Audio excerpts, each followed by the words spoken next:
Oui, salut à tout le monde, c'est votre frère Jancy Matondo, je suis infirmier généraliste.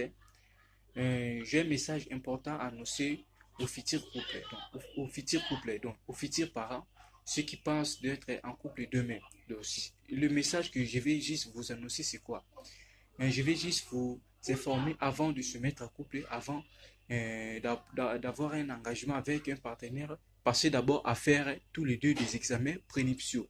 Donc, lorsque vous êtes encore fiancé, il faut d'abord passer de faire des examens prénuptiaux. Donc, ce que je vais parler, ce que je vais vous parler aujourd'hui de la drépanocytose. Donc, les examens prénuptiaux, l'électrophorèse fait partie de ces examens prénuptiaux. L'électrophorèse, c'est tout simplement l'étude de l'hémoglobine, là où on va détecter l'anomalie de l'hémoglobine.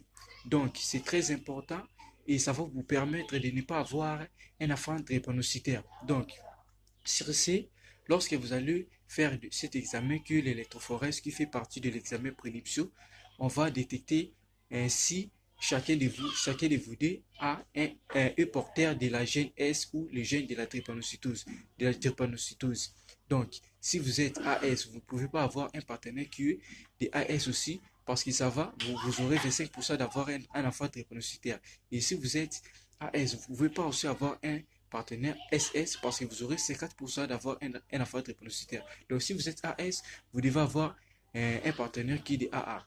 Donc, si vous êtes, ou soit si vous êtes AA, vous devez avoir un partenaire qui est des AS ou AA. Donc, c'est un peu ça ce que je voulais juste vous transmettre et abonner sur ma page Instagram, Facebook, qui parlons de la NIRSI.